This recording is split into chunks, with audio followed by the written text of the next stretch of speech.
Okay. I just wanted to, it's a shtickle achana for Rosh Hashanah, but Mamish is also Negeya Parsha a little bit, but more so I wanted to start off with a Maisa. The introduction to the Maisa is that a person comes to a kol tzara shaloi tovei to a person, so how to handle it. Somebody came to me last week with a Gevissa tzara. I'll just tell you what it is quickly with no mention of any names, that there was a girl in Shidduchim. And for whatever reason, she had some friends who she didn't get along with, so they badmouthed her to the head of the seminary, like the Em HaBayis. And then she was makabel, that Lashon Hara, and she passed it on to other people, to like in the yeshiva, like the Rosh Yeshiva, a yeshiva, it was makabel it. And then when the boys from the yeshiva would get mentioned this person's name, so he would say, no, can't do, because he heard the Lashon Hara and he was makabel the Lashon Hara. So that person got hurt, so they came to me, what should we do? So on a practical level, nothing I could do, but I mean, I didn't know the people, so I couldn't yell at them, although I thought they deserved it. But internally, how do you handle such a zach? So it's a tzara, everybody has their own shtickle pekel. That was that pekel. How do you handle that pekel? And the answer to really to everything, whatever happens, is dveikus b'Hashem. You attach yourself to Kodesh Baruch Hu, becomes not your problem. It's Rebbeinu Shalom's issue. He gave it to you. Like we always say, when we get sick, you say, Rebbeinu Shalom, you're the one who gave me the illness. You're the only one who could take it away from me. I wanted to talk about this is dapkus, and when we see something that happens which we perceive as not good, and I'm using that lashon because there is no Rabba Olam, the Kodesh Baruch Hu only is a meitiv, he doesn't give us bad, we don't see the good, because what happens is, what we think of a tzara is really an opportunity for kapara la'asid lavai. But of course, when you're living through it, it's easy to say when it's not you, right? But if a person, lost all his money or whatever it is, so it's a tzara, so to tell him, yeah, don't worry, his branch is going to take care of it, right? So yeah, but he has to buy groceries tomorrow, what's he supposed to do, right? So it's easy to say, but it's much harder to internalize. But we know, when we learn, that there is a thing called midas hadin, and there's a thing called midas hachesed, and the way we look at it is chesed means good, and din means not as good, right? So from basically and everything we learned, din has a different taich. Din, as we've learned in Kisvei Arizal and in Zoyar and all the other places, din is a lack, an absence of a chesed. Mashal, Rebbeinu Shalom created the world. It was Ein Sof, non-stop chesed, never ending, right? And what happened? Tzimtzum atzmai. He made himself smaller. So it's a midas hadin that was tzimtzum atzmai. But why did he do it? He did it for us that we could have a shaykhis to it, right?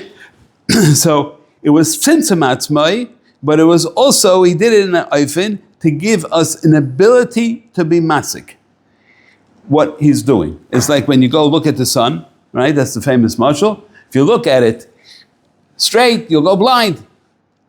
So is the giving you sunglasses, if I gave you sunglasses to look at the sun, did I do you a favor? Now you could look at the sun? Or I did you the avla because now I took away your ability to stare directly at the sun. So how do you look at it? L'maisa, you're looking at it, that I did you a taiva by giving you the sunglasses, because now you could look at the sun. Because the sun is above your ability to be makabel, so therefore you get a sunglasses and now you have the ability to be makabel it. When Rebbeinu Shalom created the world, so it was just Ein Sof, and then he had to make it in a way that we could be makabel from him. That's the tzimtzum atzmai.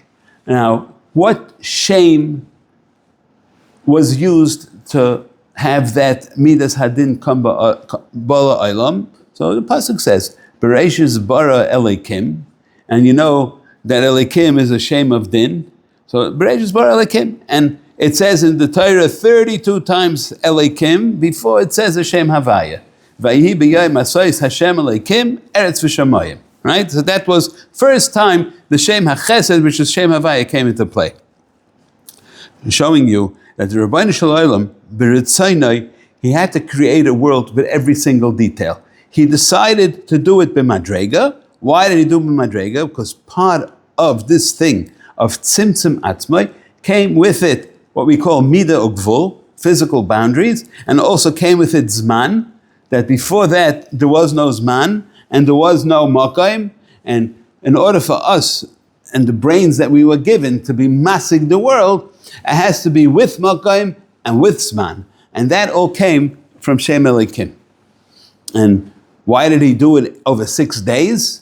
And why did he do it by Asar Ma'amarais? And why did he create the world with 10 spheres? So without going to the detail of the number, is that he did it in a way because we can only live through madregas. We cannot have everything with vasachas. And that's part of the types of nitzchi. There's 2 types of nitzchi as we know it.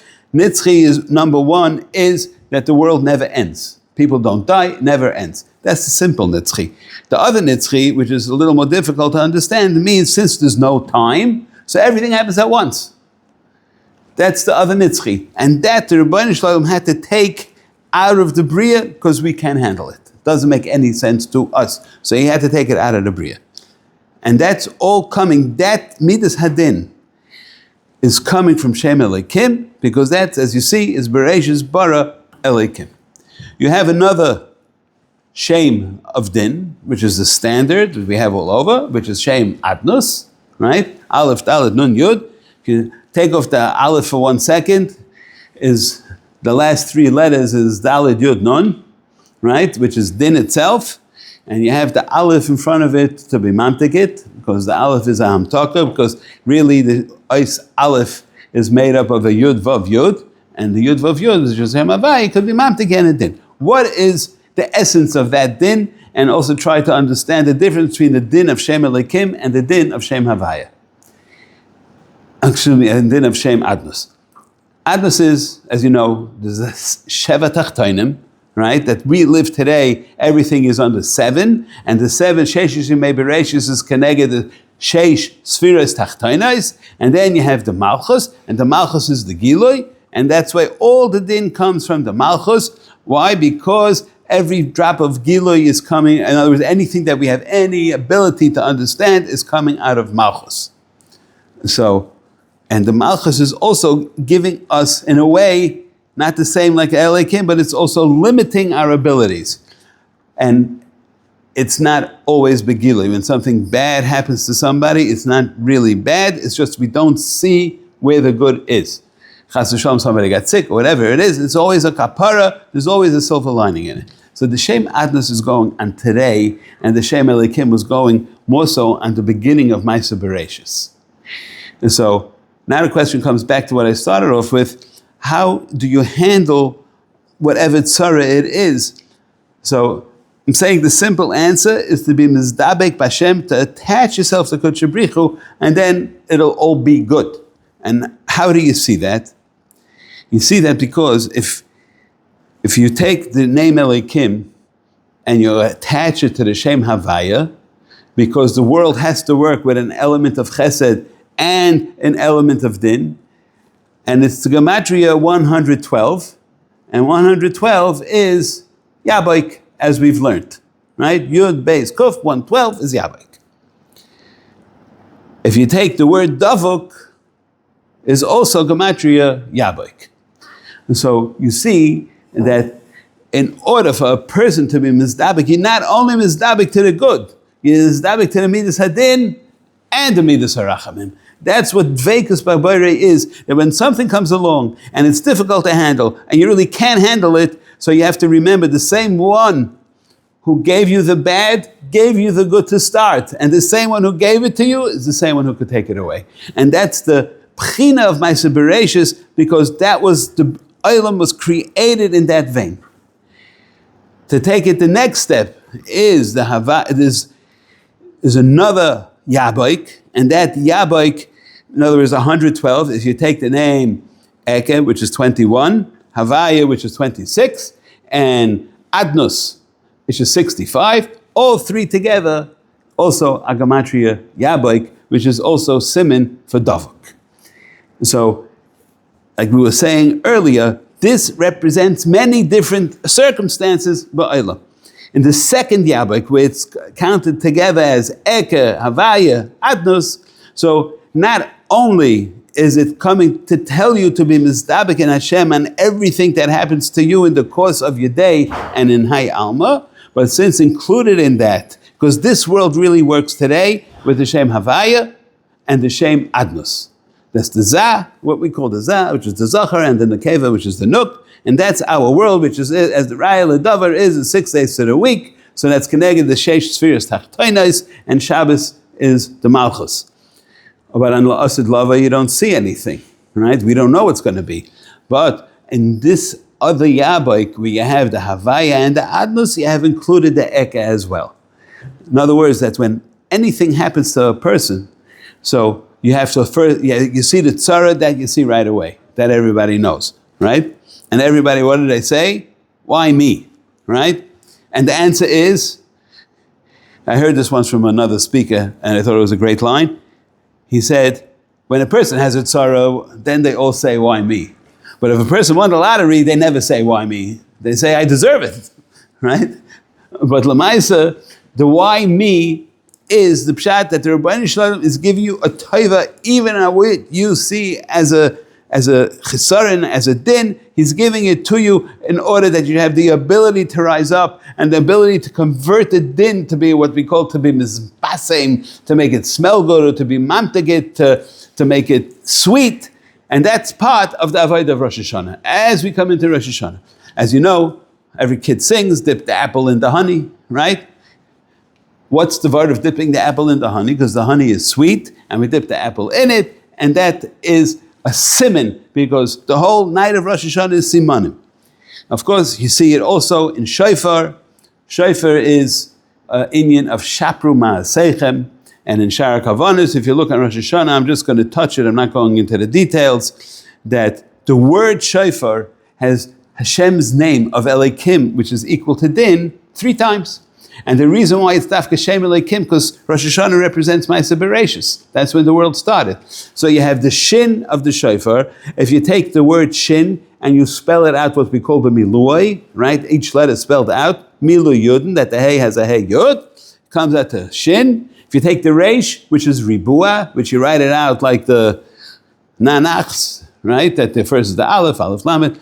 That's the easiest way to describe it because everybody knows that, right? So that's reish, which is 200. That's so that you have the first letter and the last letter, and the middle is the pei vav. Pei vav is a gematria elokim pashut, right? And then by you blowing on the shofar, so then 2 things happen. You turn red, and you blow up your cheeks, which is called tapuchin kadishin. And since the kavana here, without going into detail, is 7 times sag, because we're talking about Shem sag over here, 7 times sag is gematria emes, and emes representing the part of the yud gimel tikunei dikna, which is your cheeks. So when you blow shofar, you're blowing up the cheeks, which is connected to emes, and with that you're accomplishing what we call shapru ma'aseichem. By you doing it, you're able, so to speak, to take away that the din, and you're able to be mamtik the din. And that's just one nekuda, and there's many other nekudas, whether it be with a simanim. So the point of Rosh Hashanah, as you know, Rosh Hashanah, we are done. Whatever happens Rosh Hashanah is, so to speak, a din for the whole year. So therefore, if we're able to be mamtik the dinim on Rosh Hashanah, so then we should be able to give us the koyach to be mamtik the dinim of a whole year. And this thing of the avodah of Rosh Hashanah is in the same vein to be mizdabek b'kudsha brichu. And so too, we should all be zoiche to be mizdabek, and I'll call tzara shelo yavai. We should always remember that it's always l'tova seinu. And again, I'm saying it because it's easy to say and much more difficult to practice. But practice makes perfect.